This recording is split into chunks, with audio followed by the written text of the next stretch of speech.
Where's,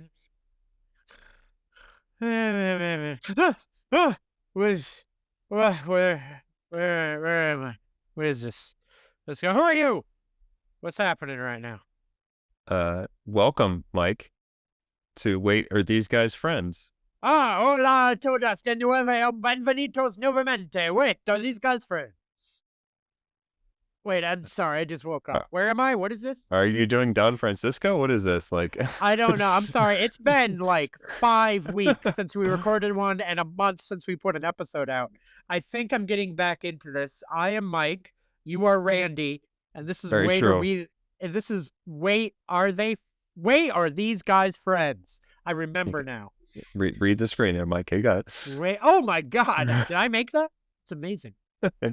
Fantastic. But it has been entirely too long, both in getting you all an episode and being able to chat with you, Randy. Indeed. It's great to be back in the mix. 100% agreed. I think today is going to be kind of a massive what did we watch, because it's been a while. And then we're going to have a little fun with an older movie that Randy wanted me to watch. And we'll talk about it, and we'll see how we're feeling. Excellent. But let's dive right into it, because, man, if neither one of us have anything after like 5 weeks. Randy, I'll start with you. We can ping pong a little. You do one, I'll do one, since it's probably so much. But I'll start with Randy. It was weird. I just watched Curb Your Enthusiasm reruns. No, I'm kidding. So I have watched a multitude of things. I'll start with the Hulu series Paradise, which Sterling K. Brown, I don't know if you heard of it. It is James Marsden also in it. Basically, Sterling K. Brown plays a former Secret Service agent, and James Marsden was the president. There is a global catastrophe that happens. They have this a select amount of people start over civilization, essentially in this underground, underneath a mountain type thing. Isn't that Deep Impact? Kind of, yeah. Meets the Truman Show, kind of meets. Yeah. So what ends up happening in the first episode is the president is killed in like the first 2 minutes of and they don't know who did it. And there is this group of billionaires that are basically sort of the ruling class on this, because they're the ones. And you're watching this to relax in 2025. You're getting enjoyment out of this. I didn't know that it was going to have so many parallels. Yeah, but I'm like hearing you, and I'm like, this sounds exhausting. It's really interesting though, because it is kind of that whodunit. You're not sure who's good. You're not sure who's bad. You're not sure who's been brought along. You're not sure who's been brought along under false pretenses. The people that were supposed to get these bracelets that allowed them to be taken to this paradise. They also use a whole bunch of covers of pop songs, including I thought originally they were going to do the Coldplay one, but instead they use the Genesis, Phil Collins, Another Day in Paradise, and covered that a whole bunch. So think twice. Yeah.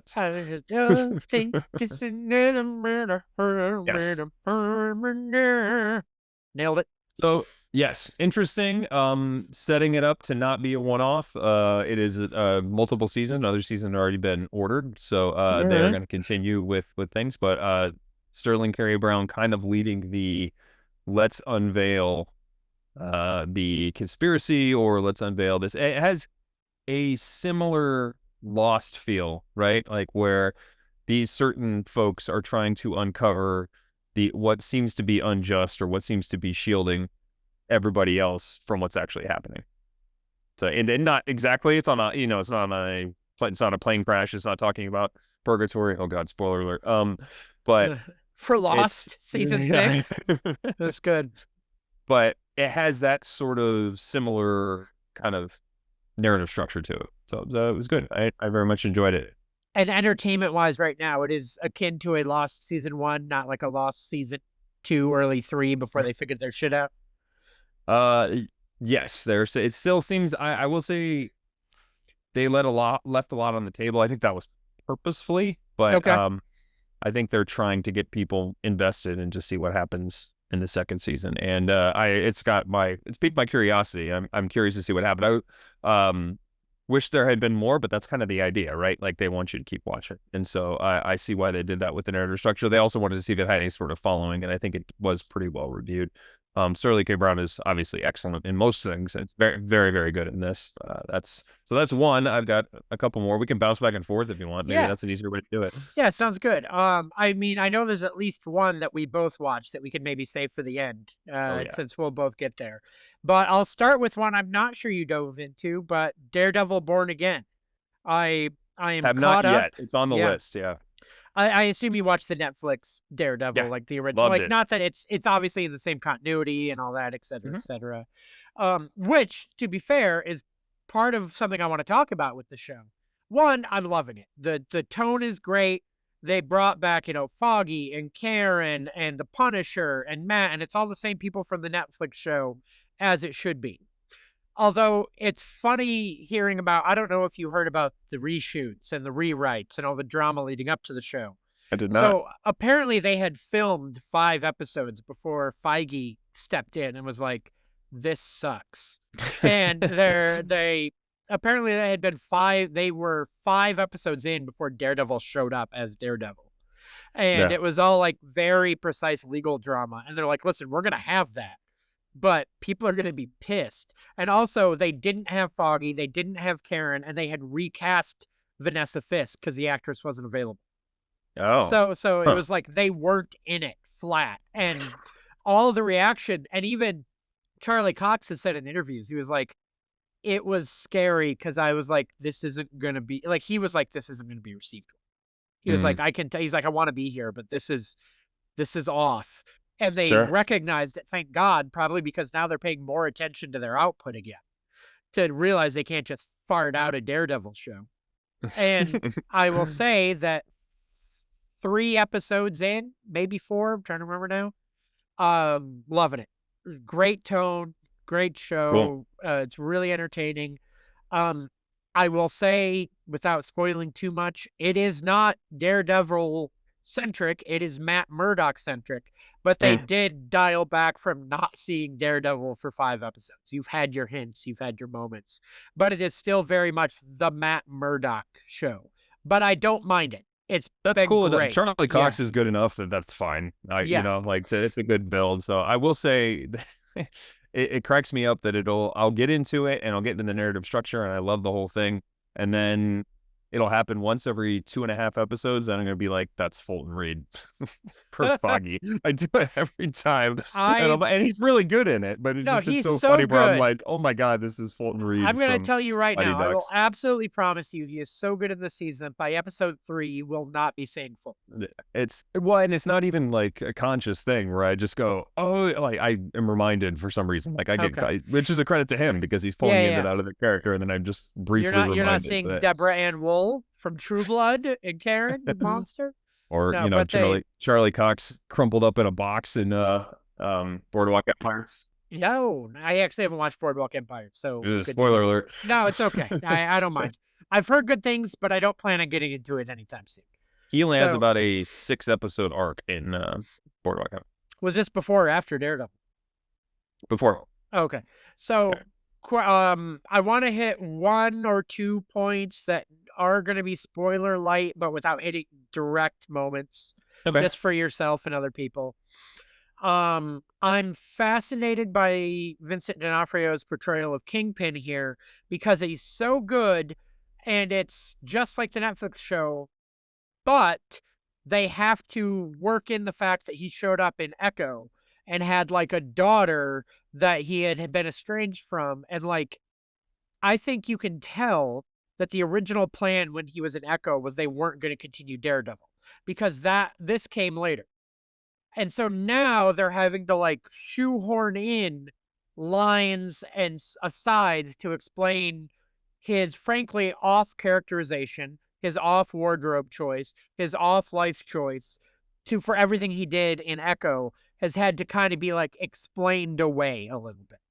And like, it's been thinly veiled. And like, even Echo, he's like, I thought I had a daughter once, but something happened today. And it's like, okay, you don't want to address the fact that Echo was clearly made before they knew Daredevil was coming. Gotcha. And like, now that you have to figure it out. But that said, he's fantastic in this. And the focus on him and Vanessa Fisk, it's fucking insane to me that they were ever going to recast the actress from the Netflix show. The amount of weight that their relationship carries, the amount of work this actress is putting in. I'm sorry, I don't remember her name and I didn't look it up. But the fact that it was going to be somebody else is an insane decision. Yeah. The only other thing I would say is the Punisher. He is in the trailers. He shows up, I believe, at the end of episode 3. He's in a lot of 4. And without getting into all the ups and downs of the plot, what this season so far is really doing, and I'm really loving, is they are taking back the Punisher logo from all the alt-right, thin whatever lines who have tried to co-opt the Punisher logo. And, like, there is some really bad shit that goes down. And there's, like, bullets and things printed with, like, the Punisher skull. And so, like, Matt tracks him down. And they just have this amazing long scene arguing about responsibility and inspiration and this. And just, like, God damn, they're taking it back. They're trying to take back the Punisher. And I'm like, this is really fucking good. So, but anyway, Daredevil Born Again. What do you got? Very cool. I'll go another. I guess, well, this is Hulu, but it's FX. Paradise, I believe, was ABC/Hulu, but it's called. We've been watching it within the last week or two. It's called Say Nothing. I don't know if you've seen anything about it. Why have I heard of this? I've heard of this. So it's about the Northern Irish revolution, if you want to call it that. That is why I've heard of this. Yep, the IRA in the early 70s, and how they start to involve these 2 young women as part of their lieutenants because they have more opportunities than what they were, or they have good strategy and are smart people to figure out in this kind of ongoing war in their idea, to get a united Ireland to go against the British. And it's told from a story point where I guess there was an actual interviews that were done with 2 different people. The main characters are the woman Dolores, and the man, his name is Brendan, and I think his nickname is Dark. And it's told as they're interviewing older people with this reporter. It's interesting how it is a lot of shooting and bombing, so it's not very subtle in terms of their ways of pushback, but how they're able to remain underground. They have their own kind of league of spies and their own people that they work with. Only 3 or 4 episodes in so far, but really, really good. Just excellent kind of historical drama with just really, really cool performances. And it's I'd be lying if I say it's not fun to hear Irish accents, and so I don't know why that adds to the appeal of it. Ping-ponging over to mine, one of mine is I did do a rewatch of a full rewatch during this month. I rewatched The Crown, and the season 4 premiere involves the murder of Lord Mountbatten by the IRA in like 1977. So there you go. So we don't have to pivot to The Crown yet if you got more you want to say on this, but it does tie in a little bit with some of the troubles and all of that, as they say. Sure. No, well, and the interesting thing is, I don't know, did you ever watch Dairy Girls? No.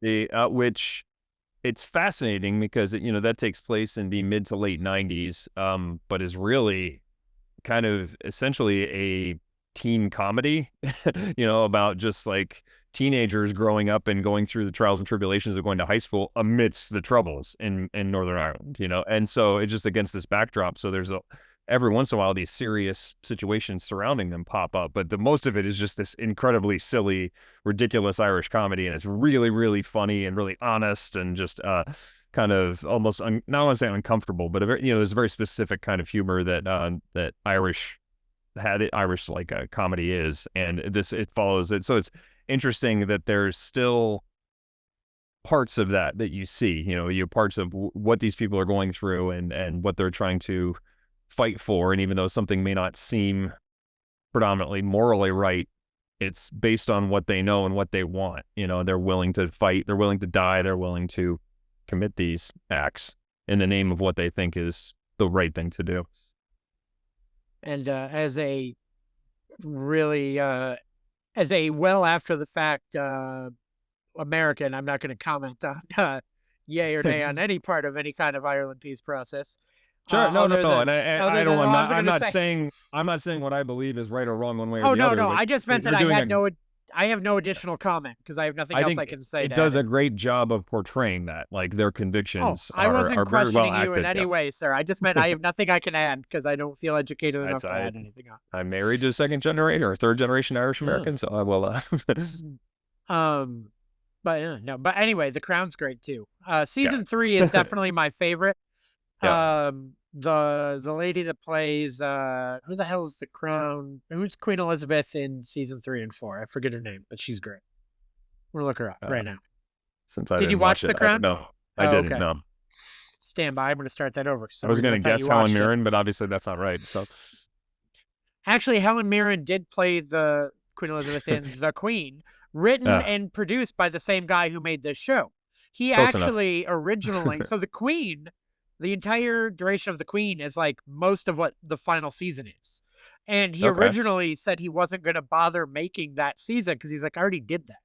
Go watch The Queen. I made that already. Yeah. But he's like, for the sake of completionists, and because all the other queens got 2 seasons, they did Imelda Staunton as elderly Queen Elizabeth got seasons 5 and 6, and Yeah. most of 6 was a lot of that. There was some other good stuff in it too, but it was season 1 and 2. Since I believe you said you hadn't watched, were young That's Queen not a- Elizabeth, 3 and 4 were middle aged, and 5 and 6 were elderly, Right. and they Olivia switched Colman, right? casts. Yes, they switch casts every 2 years. Olivia Colman, season 3 and 4 is my favorite Elizabeth, even though the She's season awesome 1 and in 2, everything. she's so good. Season 3 is my favorite season, and I'll say the most controversial thing I can. The show went downhill so hard when they had to start dealing with Diana. Because maybe it's because the story's been told to death, because everybody knows it, but the story just felt so, it got so boring once Diana showed up. And then when, I hate to say it, when she was out of the picture narratively, when they were able to focus on other parts of the family and do other things, it got entertaining again.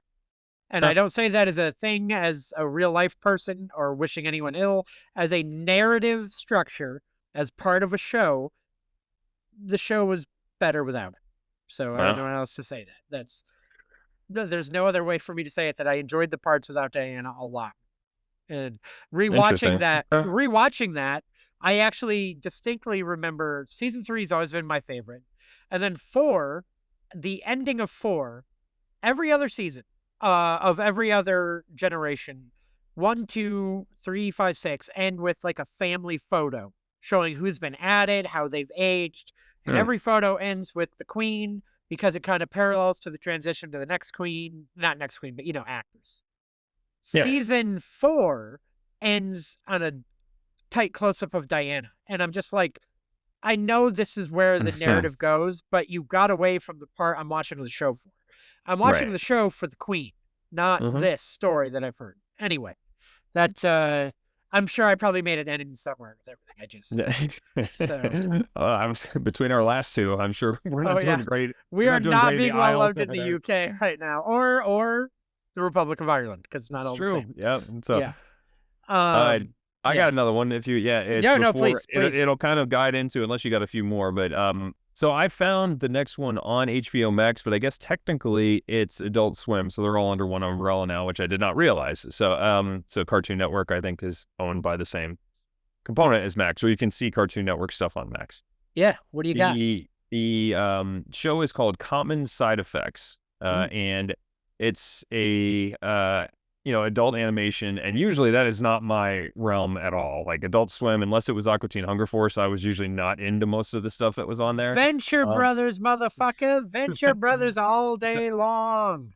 Which, I've enjoyed that too. Maybe at time to time, Squidbillies was funny to me too, but it wasn't like I could sit down and watch Adult Swim for 4 hours in a row. Didn't you tell me to watch this? I could not get into this. I really? You didn't? Okay. Sorry, you told me to watch this like a month ago, and I tried like 2 episodes. I could not get into this. No kidding. Okay. Anyway, sorry. Now that I'm looking at it, I just couldn't.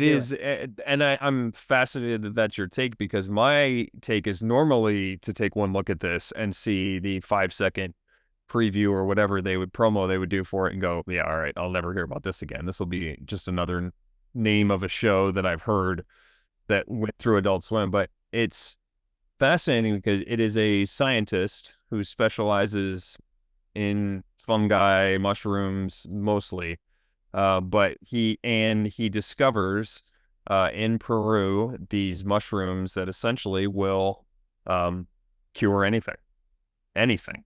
Like you could take if you get get in a car crash and you're horribly disfigured, you take this and something within the mushroom regenerates everything. There's one instance where someone shoots themselves and the fungi regenerates somehow. All And you're that's making me think is The Last of Us comes back in like 2 or 3 weeks. I that can't was fucking wait. Yes.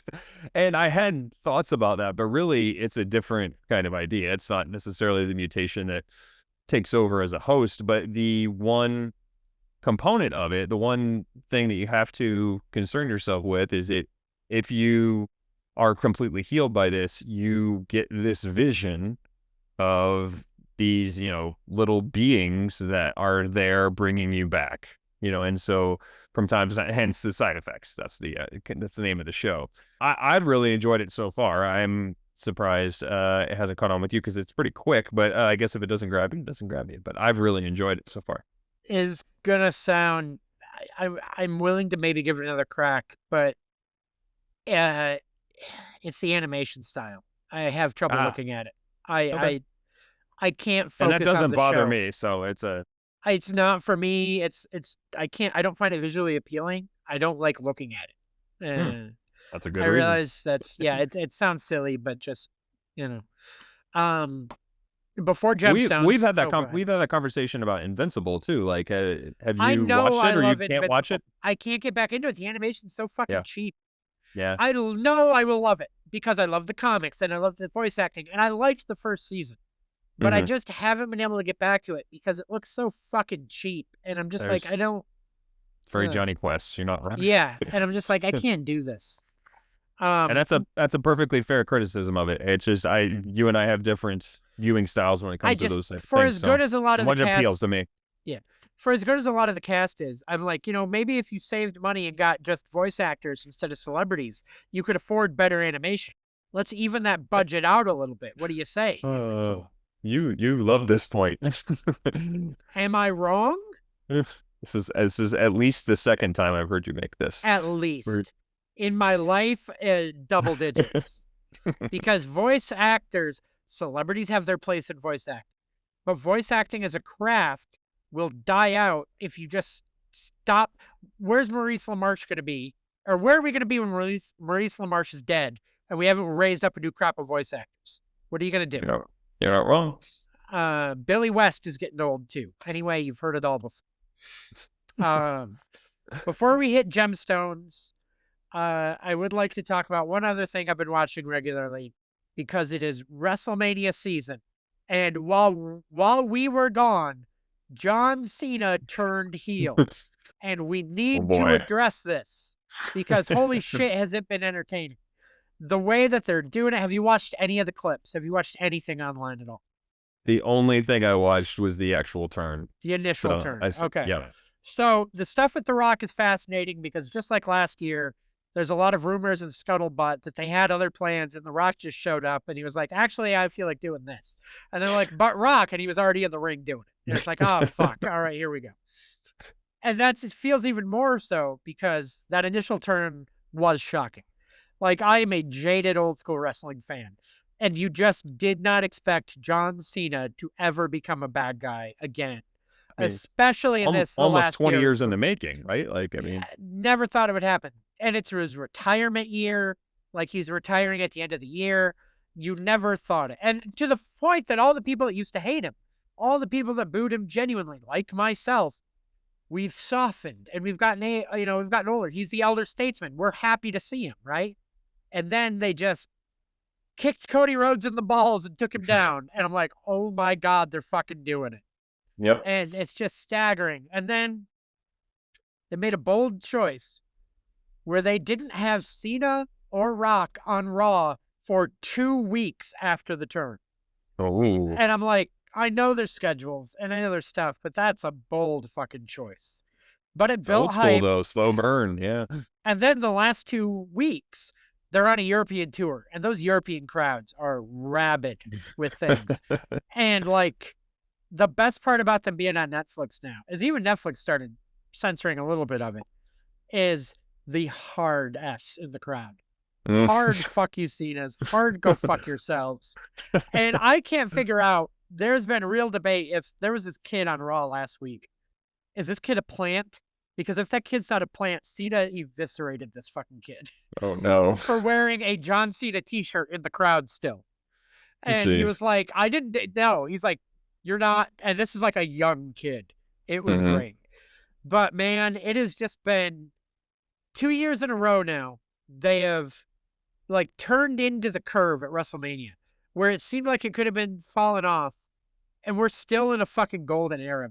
I just needed to address it, that I lived through the dregs of, let's say, 2015 to 2021. It was fucking bad. And I mean, and I'm being generous because 14 and 12 were kind of all right. That was still not great before that for a while. But like the dregs of wrestling, 15 to 21. And to be in this resurgence now, to have it be as good as it's ever been, I just got to address it. It's WrestleMania season. We're having a lot of fun. And if you're at all intrigued, I think if you tuned in, you'd really enjoy yourself. But anyway. Are the pay-per-views still on Peacock? Yes. Okay. Because that only in America. Overseas, everything is Netflix. Every single thing. In America, because of all the different contract deals, USA has SmackDown, Raw has Netflix, pay-per-views, and everything else on Peacock. Okay. And in overseas, it's literally Netflix. End of story for everything. Okay. But yeah. Good to know. There you go. But now, yes, motherfucking Gemstones. My goodness. Prelude. All of it. I want a full season of Prelude. I want Bradley Cooper to come in and do an entire fucking season of his first ever gemstone in the Civil War, becomes a preacher character. They fast-tracked in one amazing Prelude episode what could have been a dramatic series that I would have loved the hell out of. It was fascinating to see. So just a great period piece. And just, is Bradley Cooper underrated? Like, it's just one of those things. Like, he's done so much. I think he's so much, or properly rated. I think he's properly rated. And in fact, there would have been a time a few years ago where I would have called him overrated, but he cooled off a little. So I'm going to call him properly rated. Yeah. It just, I didn't know he had something like that in him. I hadn't seen, I mean, maybe Silver Linings Playbook, maybe something like that, but just it was as war good. One, what was the war one with the fake baby? You know what I'm talking about, right? With the fake baby? No. Hang on. Are you Googling Bradley Cooper war fake baby? The Ghost Army, as I believe. I know of it. I didn't see it. No, American Sniper. It was American Sniper. No. The baby was fake. I didn't know that one either. It was a very clear fake baby in American Sniper. Also did not watch it, but yes, you're right. Yes, sorry. There we go. By the way, I'm thinking back to, it's like Wet Hot American Summer, like I'm going back, like to say that breadth of who he was. He is properly rated because he was just Will Arnett for a long time. Yeah. Or Craig Kilborn, or whatever you want to say. Smarmy, funny guy. Then he was an actual dramatic actor, and he had the Hangover movie. And like, I maintain, I like Bradley Cooper, but properly rated is where I'm. Yeah. I'm now having this vision of just like an SNL game show or something where you have Will Arnett, Craig Kilborn, and Bradley Cooper as the contestant. Honest to God, I kind of want to do a game for us maybe next week where we just start laying out names. Overrated, properly rated, or underrated. And we just start guessing. It doesn't got to be a full segment. We just do like 5 minutes and 20 names or something.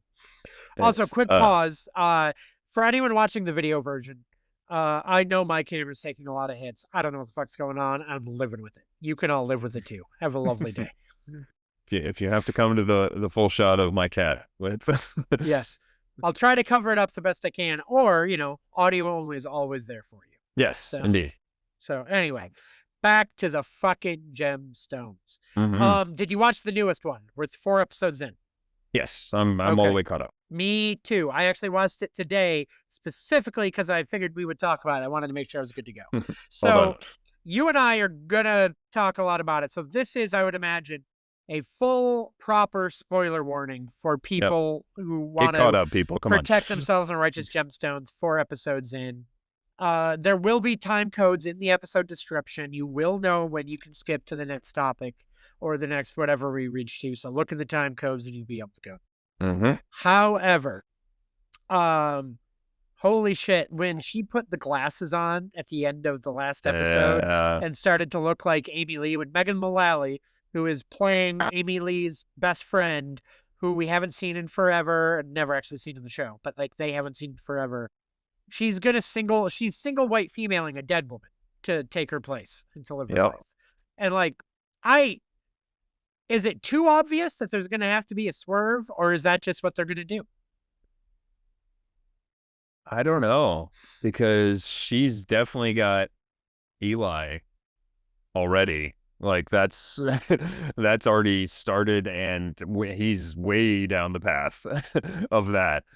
And if this continues, and interestingly enough, it's her son that seems to see what's going on better than anybody else. But I was actually going to say he's my immediate choice, though, because he seemed suspicious and he was doing this, he was that. He immediately is my pick because he's the one that stole the Bible. He stole the Golden Bible from the prelude that was in the last one. Because I get the impression he would be older, and he was in, I can't remember any of their actual names or their character names. I used to call them their actors. Right. So that's Stifler? On me. Yeah. So Stifler is clearly older than Guy from Workaholics. Right. And it was a kid version of Guy from Workaholics who was under the bed and saw the thief. And so I'm like, I think it's Stifler. So what a Kelvin. I do know his Adam Devine's name, Kelvin. Yes, yes. So there you go. Who do you think stolen? Do you think it was him, or is that my brother? I hadn't thought about it. I'll be honest with you. But that's a really good guess. And would not shock me. The only other guess I thought was the rival minister, or someone with that, to take away the last bit of something that the Gemstones hold over this, rival group of ministers. I'm really surprised too, because we haven't seen. Remember in season 1, it was Dermot Mulrooney was the minister that they kind of won over to his side and all that. I'm surprised he hasn't shown up again in a couple of seasons, because it seems like he should be around in this world a little more because he's been in the area. Also, I think because he's less antagonistic, maybe that's the idea. Probably. Like it's at once, but. In that same view, I'm getting good vibes from this season because I've always been a massive fan of, Skylar Gizon, the guy who plays Gideon. I loved him in Santa Clarita Diet, and he was a featured focal point of the first season, and he never got that big a role again, as I feel like they started focusing on the other people in the family, because his emotional arc had kind of finished after the first season. Mm-hmm. But him being more focused and featured so far, and the dirtbag band members doing crimes again is giving me really good first season vibes. And I was like, I hope that pace keeps up. And that's some of the most interesting stuff from the first season too, was the developing relationship up, down, back, forth, with what's Danny McBride and what is Danny McBride? Is it Jesse, right? Yeah. Yeah. God, I was like, how am I forgetting his name? I tore you down with me.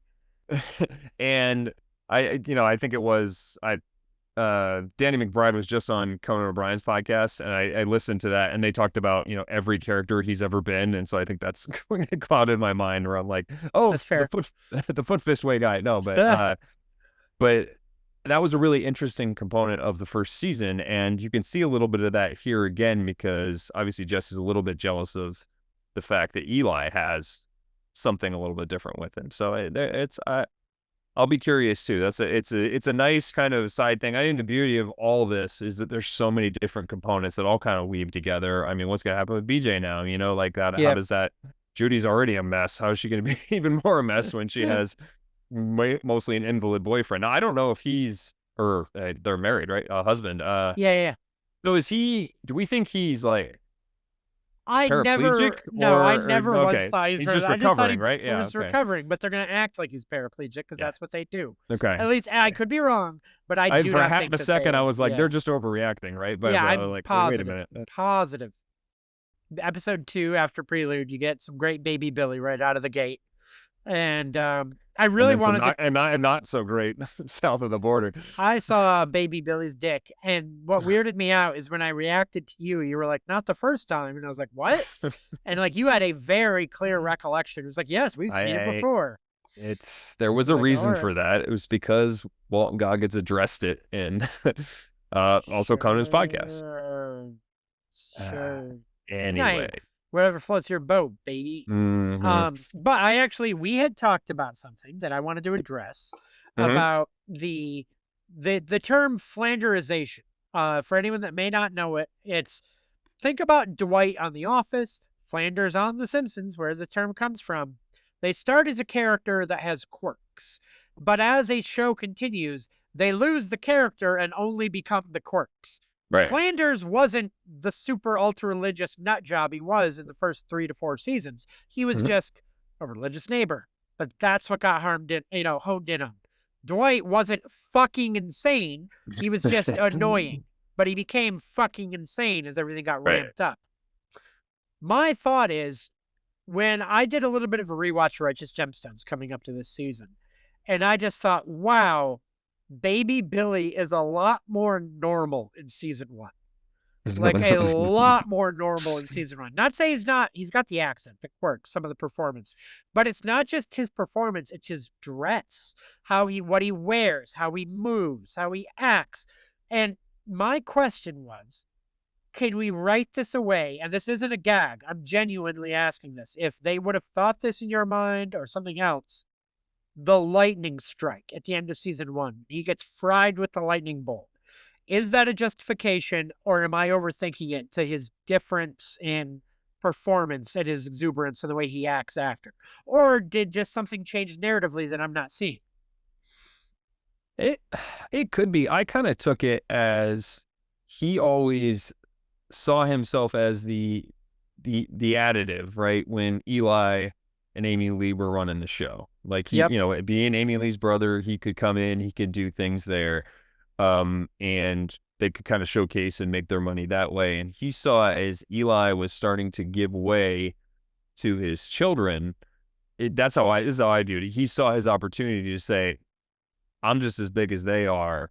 I should be getting the opportunity. And that, I don't know, transference kind of made him a little crazier about it. So it definitely could be the lightning strike. That's a great narrative point that would make a lot of sense physiologically, right? I just feel like he got a lot more insane after season 1. Listen, I've loved it. Yeah. But if I'm looking at the development of the character, think about the first time you see him in like season 1, where he's got a nicer suit and he's kind of standing upright and like walking and sashaying and talking to Eli. And like he does the walk away thing where he like flips, like there's a lot of, he's a lot more subtle in what he's doing. Meanwhile, you get to what he's doing now, and it is just screaming and moving and going. And that could just be, maybe a lack of confidence, right? What always worked for you before, how do I hold on to this? Maybe he's having that sort of internal crisis at the same time. I guess I'm giving it more credit than it is, but it's just that I think it's probably just fun to write him like that because he plays it so incredible when he's bonkers. And that's all you got to say. I guess that was my question is, do you think any of the things I'm talking about, there is a thought that they've had on screen or not narratively to develop him into this, or is it just they're having fun and I'm overthinking? So I will say, I think in that Danny McBride interview with Conan, he talked about how much he really tries to make it like they shoot on 35 millimeter a lot. They very rarely shoot on digital, and they try to treat it as dramatic as possible, even though it's ridiculous. Like, and this has been across the board from Eastbound and Down, Vice Principals, and into Righteous Gemstones, because that makes the absurd even funnier when people are all committed to it.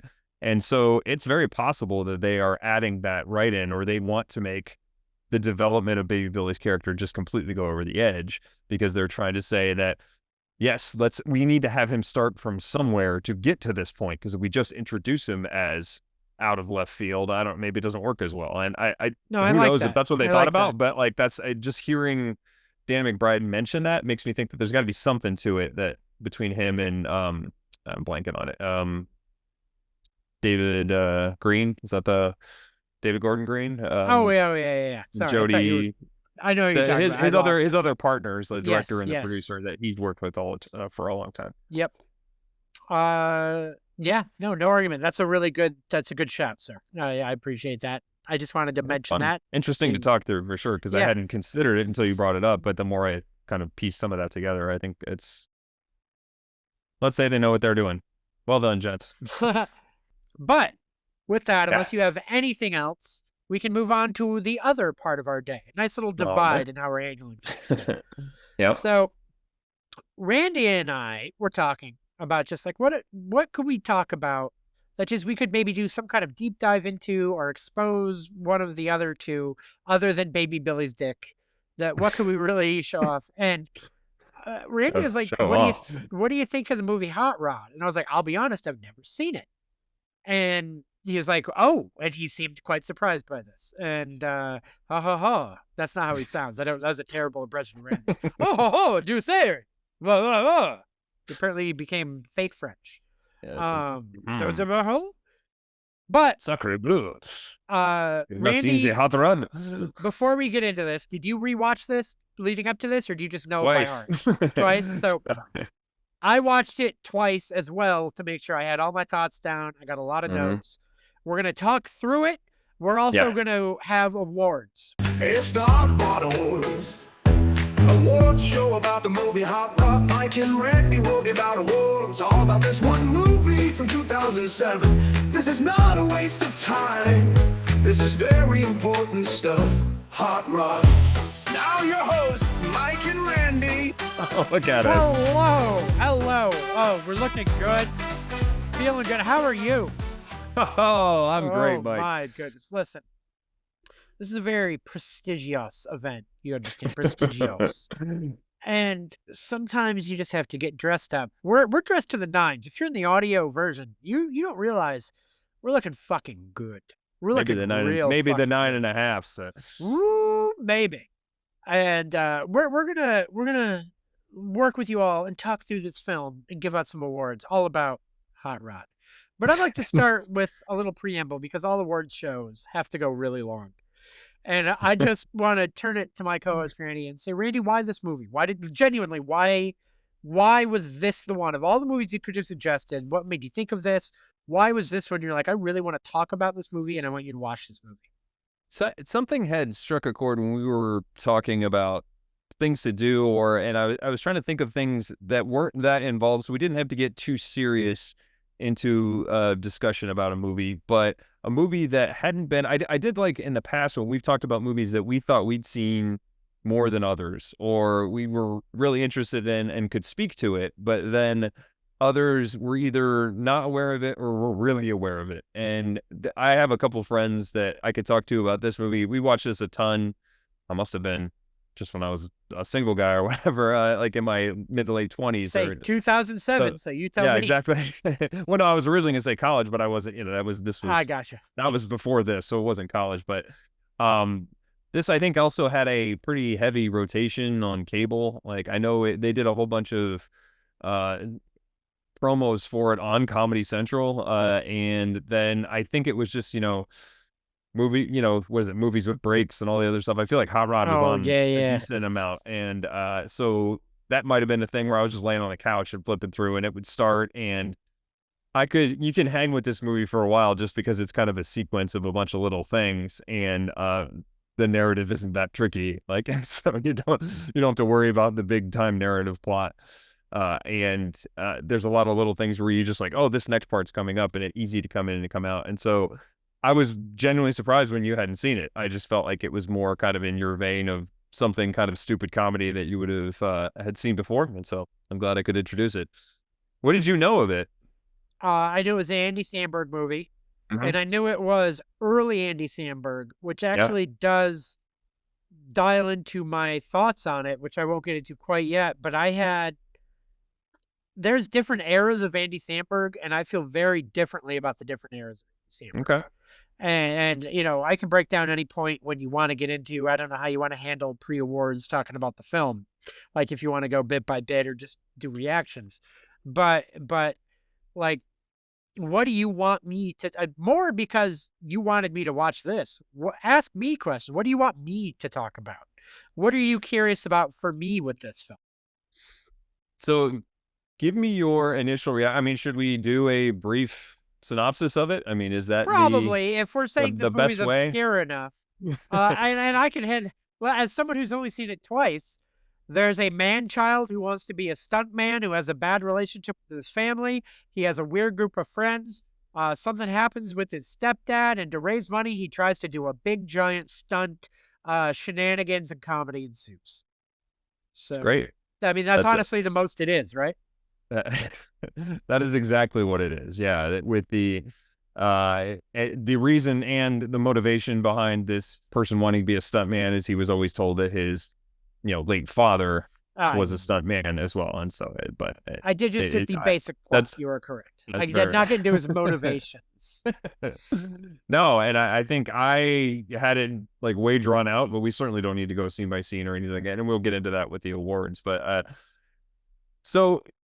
I also am really fascinated by this movie because I see the beginnings of Jake Peralta in this character. Yes. And so I think I'm fascinated by that, and especially when I rewatched it to see all the different, things where I'm like, I wonder if he stole a little bit of this when he created that character, or he brought this to his performances. So that part of it is really interesting as a drawback to me, because I think that's one of the best characters he's done throughout his career is on Brooklyn Nine-Nine. I fucking love Brooklyn Nine-Nine. And that's actually part of when I say the era thing. And to me, the era of Andy Samberg is defined by the haircut. And I will tell you that I don't like this era of Andy Samberg. Okay. But I get what you're saying, and I see the genesis, the gems, the bits that will grow into more of what I like down the road. I guess to rip the Band-Aid, there is no vitriol or, oh my God, how did you make me watch this? But I would say I would not watch it again. Okay. I did not hate it, and there were parts of it I quite enjoyed. But if I were to be channel flipping, I would look for something else. Interesting. And I don't want to, I know we lean so often into the jokes about, vitriolic reaction of make me watch a movie or you had to watch this. I want to make sure you understand. I'm 2 for 2. Yes. Yeah. This is not that. I liked a lot of this. This is me saying that, though, as a whole, at the end, I appreciated some of it, but overall, I would not watch it again, and I would skip to something else.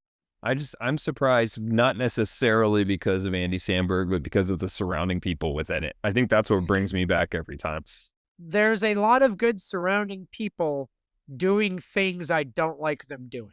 Oh, okay. Interesting. A lot of, do you remember like a month ago when I first watched this? Because I watched it twice and I gave some time in between. Yep. When I texted you and I was like, out of curiosity, do you like the movie Joe Dirt? Because I just kept feeling that type of vibe, and I don't like that movie. And I just kept getting this Joe Dirt vibe where I was like, this is kind of obnoxious. And like some of the characters are beating me over the head, and I'm not finding it entertaining. Yeah. But that's not, again, there are funny parts. I have good positive awards to give out later. Yeah, but, I will say that's interesting that you bring that up, because I will very rarely ever say a bad word about Bill Hader. I do think he's very underutilized in this role. Like, by the way, for anyone that doesn't know, that's why I got Bill Hader is doing store brand Joe Dirt in this, basically. Yeah. I feel.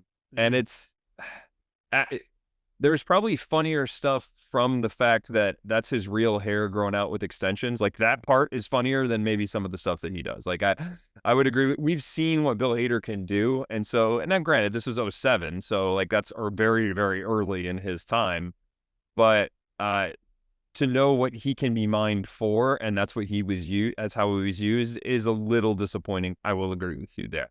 And Conversely, this is everything I ever want to see with Danny McBride, and I will watch that character 100 times out of 100. But we can move on for other things. Let's not, because this actually is the third thing I have written on my page of notes. Everything Danny McBride does other than Gemstones, I am turned off by. And he is my least favorite part of that show by a mile. Wow. I am consistently turned off.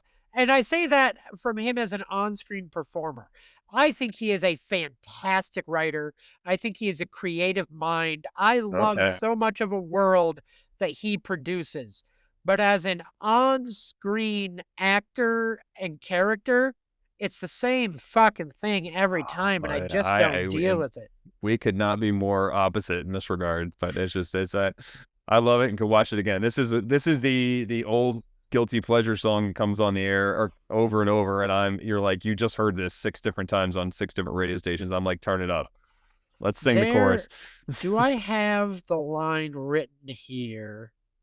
I don't think I have the line written here, but there is a line that he says that is some of the worst acting I've ever heard. And it's not like the funny wink wink. He's like just early in his career here, admittedly, like all of them. And it's just, I think the second movie after Focus Swing, I'm pretty sure. Frankly, it took me out of the movie. The way that he was just like, well, Rod, I don't know if you're the herder bird. That's like the cadence. And I'm just like, you would say, oh, it's because of the tone or that, but it really wasn't the tone of the scene. It was just bad. So, interesting. Yeah. I agree to disagree, but that's why we have those. I know, but tell me why you love him in it and why you love, like, obviously we've talked about Gemstones, and again, that's his baby. I can tell that he's a creative genius, but I also think that he's my least favorite part of that show and an ensemble. He's my least favorite thing happening there. I never know what exactly he's going to say, and that amuses me. And it's a small thing, and it's a little bit of, trivia kind of behind the scenes.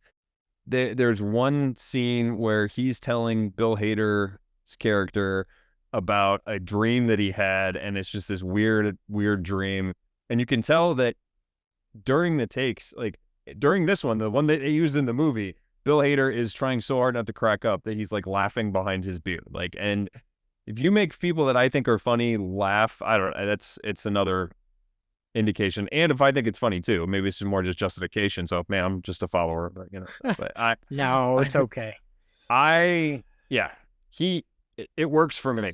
So, and humor is subjective, so I get it. Like it's totally fine. But this hits me everywhere. I thought he was hilarious in this. And so, listen, we've hit a lot of the basics, and I feel like we'll talk about a lot of other moments as we get to the awards, because we can talk about what could have been and what would be. Yep. So my thought is, let's start positive. Okay. Let's start with Dumb Laugh will be our very first award. We'll dumb laugh it up. And Randy, feel free to go first. What is your favorite dumb laugh from this movie? I think I went back and forth on this. One is more a cheap laugh than dumb laugh, so I'll go with the dumb laugh. And it was a totally improvised scene, but right before they're doing the training in the pool, and they ring the bell, and they all sing the tone to get the harmony. They're like, ding. They're all 4 of them, all 3 of them are doing it. That shouldn't have been that funny, and I still laughed at it. So to me, that is the definition of dumb laugh, and there you go. That's fair. For me, there's a handful. I almost went with when he's handing out flyers and stuff, and there's just that one guy that goes, "Get the fuck off my Porsche." Sounds good, and he walks out, like, just the delivery of that was perfect for me. Yeah. There's all the Chris Parnell AM broadcasting jokes. I loved them. They were good. Dave leaving to go to work during the big inspirational speech got me. I enjoy that. He's just like, I gotta go. And it's like the moment for serious, he's crying. But what got me, what my dumb laugh was a recurring Richardson. Every time Richardson shows up, for those who haven't seen it, Richardson is a guy who wants to be their friend and join their crew. He hands out flyers for them. He helps them out. He kind of argues with them early on. And he just is a nice guy who dances around and is helpful. But he just shows up at the weirdest moments when you don't expect him, and he's just there. There's a supercut on YouTube of Richardson moments from this. He has 59 seconds of screen time. And I remember him more clearly because I laughed so hard at his show up. In the montage that they're editing, where I forget his character, little brother character, Jorma, is editing the montage. Right. There's a part where the Richardson character is caught on film, handing out all these flyers and dancing. And there's a moment where he looks right through the screen, is making eye contact, and it's like Jorma's the only one that could see that he's looking right into the screen or the camera. Turns around, right? Yeah. And there's just this weird moment. And that was my dumb laugh. I'm just like, I don't know. You know what it does is it gives. Have you seen the 2003 movie Head of State with Chris?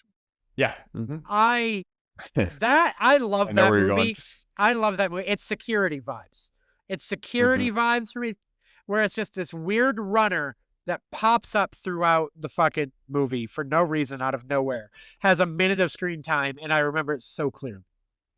But so that actor too, and I didn't look up his name, but he was somebody who did sketches with them in the Lonely Island early on when they were doing there. So he is a friend of Andy's from Northern California when they were growing up. So he knew him from college. Nice. That's good. So they had him on there. So, but yeah, what would you call that dance? It's one part sprinkler, one part. Yeah, I don't know. It's just the hammer dance. I don't know. Yeah, it's a lot of sprinkler and a lot of hammer. It's very odd. Yeah. My backup there, and I'm sure you won't like it because you've already. The first time we meet, Jonathan shows up, Will Arnett's character. The guys are just dancing in front of the convenience store.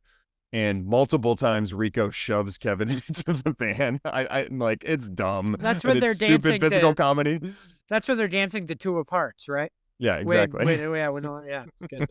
I was trying to remember. I feel like, do you ever have a moment from a movie or a scene where was that ripping something off? Because if not, I've seen that part and only that part. Because I had memories of that for some reason. Yeah, I wonder if that was something from an 80s motif or something, some 80s movie that ripped off. There was a BMX they did rip movie off, called Rad, right? Yes, because they did rip off Footloose Angry Dancing to the letter. So until they didn't. But yeah, it's that's why I was curious. Is this a reference to something I'm not getting? Because I have weird, vague memories of that scene, or somehow randomly that part I've seen, and it triggered something in my memory. That's probably more the case, but I'm sure there's some sort of referential thing that I couldn't find in trivia, but anyway, it made me laugh. It's a entertaining little, what is this? What's going on? But it's a very good background, but foreground. Okay. Do you want to go positive or negative next? We have what? MVP, worst moment, best moment. Let's get it out of the way. Let's do worst moment. Worst moment right now, right away. Mm-hmm. So okay. We can end on more fun. All right, fair enough. Do you want to go or you want me to start? I'm curious to see what you do. So go ahead. What's your worst moment? Cool Beans. I fucking hate Cool Beans. It's the stupidest fucking scene. It is the worst part. I hate it editing. I hate it performance. I hate what it does to the flow of the film. I hate that it's a late era Family Guy level joke. It's fucking bad. Cool Beans. I had one entry in this, and it's Cool Beans. There it is. What is this? It's so moment? dumb. So apparently. Also, by the way, I'll just say it. I hate this so much. It's also my what moment. I selected it for both because I fucking hate this and I don't understand this. So I just went, what? Oh, and I couldn't pick. So this fucking scene. Randy, please continue. Well, apparently because this Akiva Schaffer directed this movie. It was his directorial debut. Yep. Third member of the Lonely Island, and he originally didn't have this in he cut it from the initial theater, the initial cut. Follow your instincts, sir. But then I don't know if it was, at the behest of someone else, but they ended up putting it in to a different test audience. And a lot of the feedback was that was one of my favorite parts of the movie. I'd like to find those people and punch them, but so they put it back in, and it is definitely. I'm almost like audibly no when I remember I first saw it, and you knew what they were going to do as it started, and you're like, I don't know, don't do this. For the uninformed, it's literally like a 45-second scene of them saying the words "cool beans" in weird different variations. It makes no sense. It is also off-putting visually and audibly the way they edited it together. Yeah.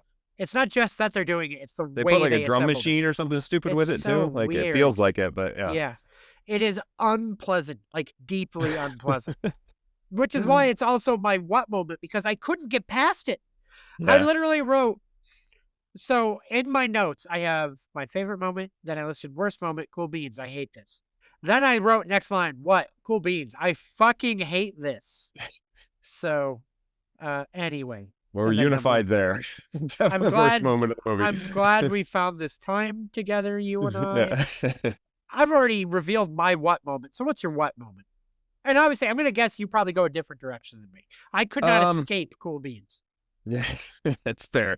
I did not overlap in that regard. Although I'd probably, if by the strict criteria of that, I would probably say, and should we explain? I mean, what is just this is left field. This doesn't make any sense. That's kind of our thought process with it. Like, Yes. Why are you doing this? That's the my sub vote. You know what? I'll wait. You reveal yours. I do have one that would fit here as my second tier. So I get the counter argument that somebody's going to say to me is that you needed to do it at the very end. I don't necessarily agree with it. I thought the Tai Chi scene was stupid, like and just out of left field and made no sense. Like, why would Denise be so good at Tai Chi? Like, it didn't make any sense to me. I get why they did it so they could make Frank poop his pants later at the very end of the movie, but it felt out of place, and like they were trying to get somewhere just to set something up way later that it didn't. In a movie where a lot of things seem sort of out of place and just kind of thrown in there, this felt very thrown in there. You mean like Scrooge showing up at the end for a random Christmas Carol reference with Ebenezer Scrooge at the end of the tournament? I really thought you were going to go that. That's my number 2, because to your point, the Tai Chi thing is weird, right? But there's a lot of weird. That at least is plot-driven weird for later. Yeah. I don't know. But it's still the only other thing I had on your trophy. My backup there was too legit to quit. Just because again, what? Why? Like that was my reaction to when they made that joke. And so that's how, like, well, that's the name of the award. That's exactly what I did. Fair enough. Well, let's move on to MVP then, before we obviously end this with best moment. Yep. Who is your MVP? Frank.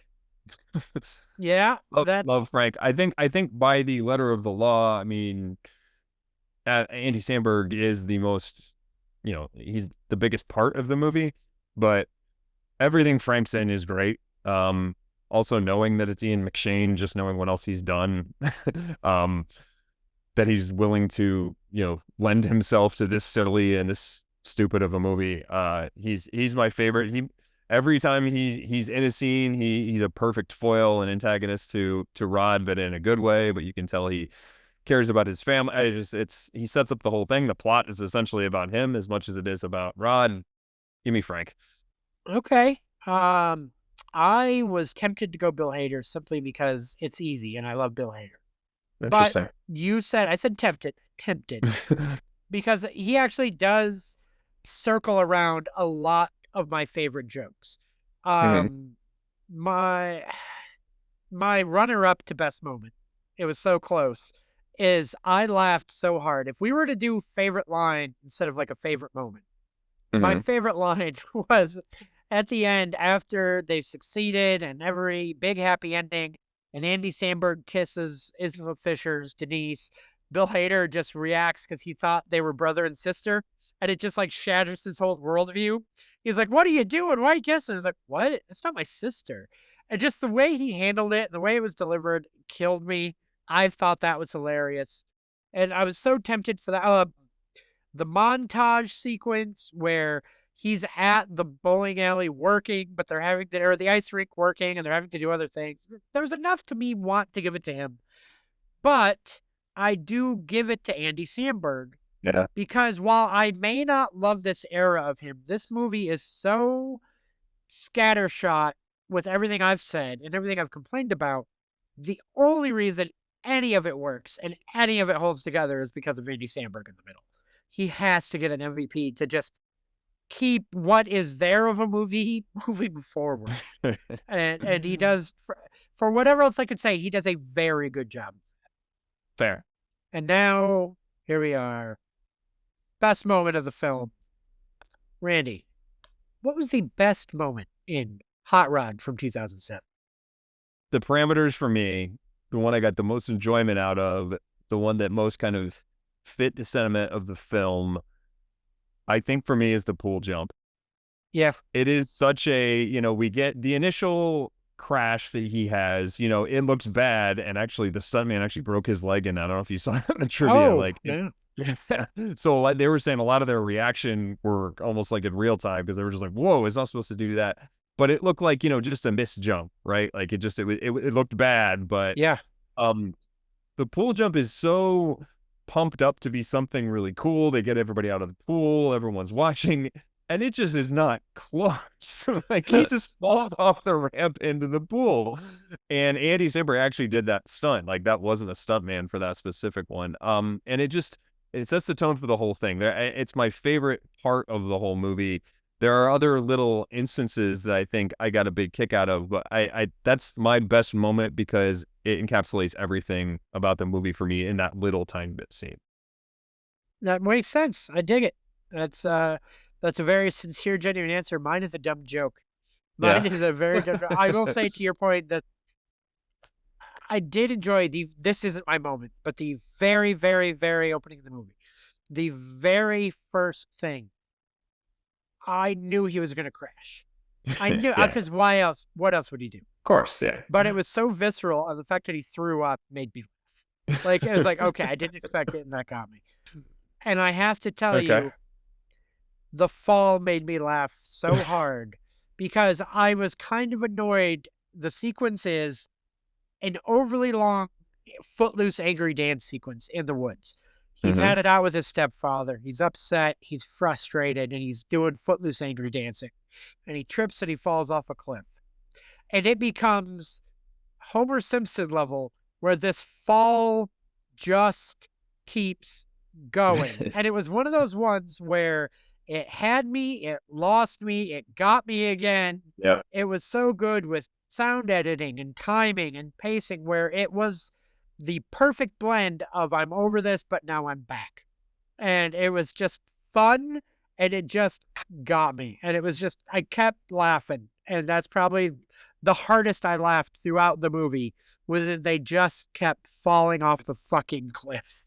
This is very well positioned by you, Mike, because it is the antithesis of Cool Beans in that something that goes on, and that was your worst moment, so only fitting that this is your best moment.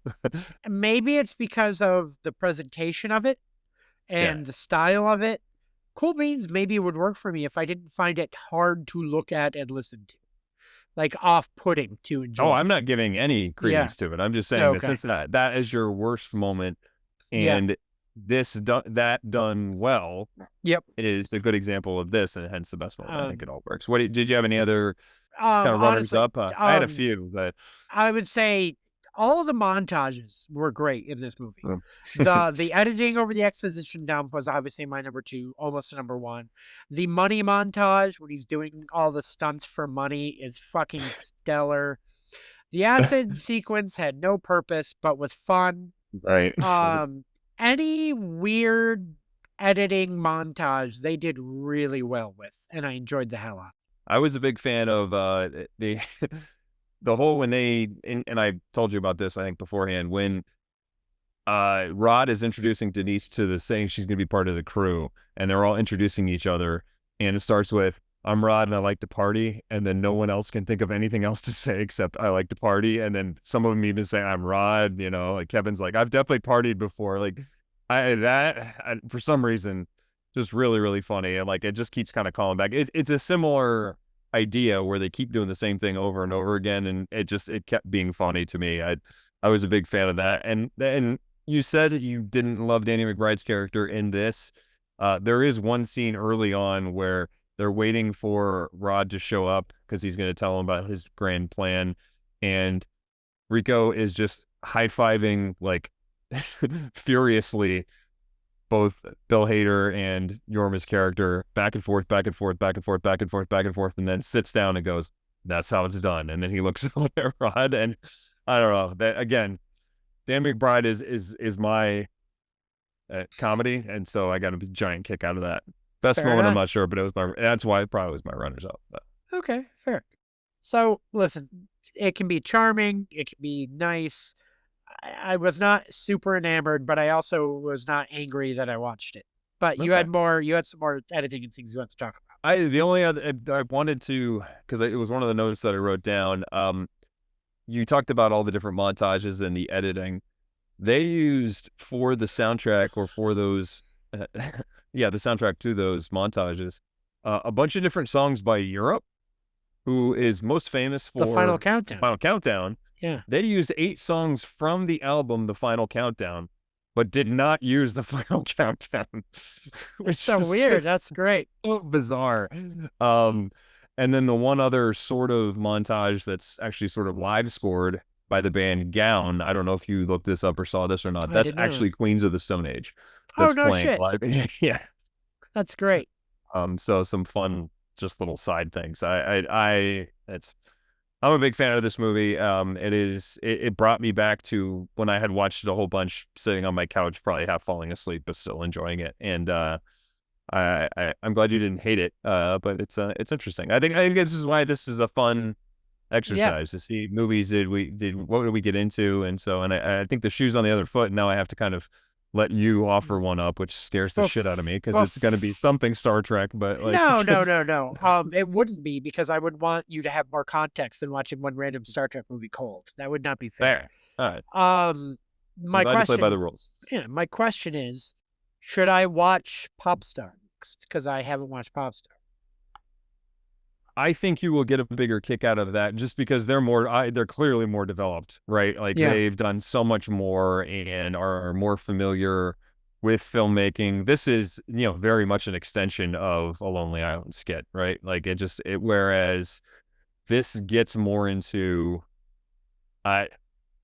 it's more into a parody of a bunch of other things. So there is some, there's some jabs at the recording industry, and I think the music is really catchy, in my opinion, so I'd be curious to see what you think. I think it's worth a watch. You may not, you may have a similar take on it, but I think it's worth watching for the time that you watch it. Okay. Well, we can save that too if you want. No, I'm not saying I'll watch it tomorrow. I'm just thinking about it. It's on my. It is higher up my list now, actually, after watching this, to kind of give it a fair shake and see what I think about it, because I've always kind of wanted to check it out and I just haven't taken it. There are also components of Popstar, and we obviously can get into it later, but that I really think are fantastic and really, really peak enjoyment for me. There are a couple of things that I've talked with other people and they loved that I did not. So I'd be curious to see your take on a couple of things of those. So there are some. It's nice to know we had something to think about for the future. That said, I think that about wraps it up for us, unless you have any final thoughts here, sir. I don't. It's always a fascinating experiment to see something that you dive into that is different than what I dive into. We often have a lot of parallels in what we enjoy, what we think is funny, what we really like from filmmaking and TV and pop culture. And when it diverges a little bit, I always think it's fascinating. We both agree that there are funny parts, and we have a different take on it. Just absolutely agree. It's exciting. I think it's a lot less interesting if we're both just like, we loved it, it's funny, Thanks It for was listening. perfect, and we're geniuses. The end. Like and subscribe. Keep listening. Thank you. Yeah, I got you.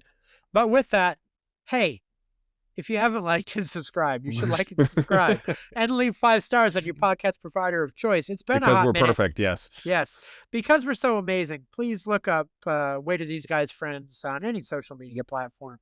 Leave that positive review. Leave those nice comments. If you want to email us, Way to These Guys Friends at gmail.com, because you don't like anything we just said about Hot Rod, you can do that too. But don't, because I'm sensitive and it would hurt my feelings. Is there a movie you love that you want us to talk about? Yeah. Let us know. If it's really fucking something nuts, you give us a shout. Dear God, I'm a little scared of that. But we will get out of here. And Randy, I almost said goodbye. It's been that long since we did an episode. I forgot to toss it over to you. Steal my goodbye. thunder. That's all you have. That's all I give you every week. All right, hang on. Let me try this again. And with that, Randy. Goodbye, everybody. That was good. No ring rust. Fucking crushed it.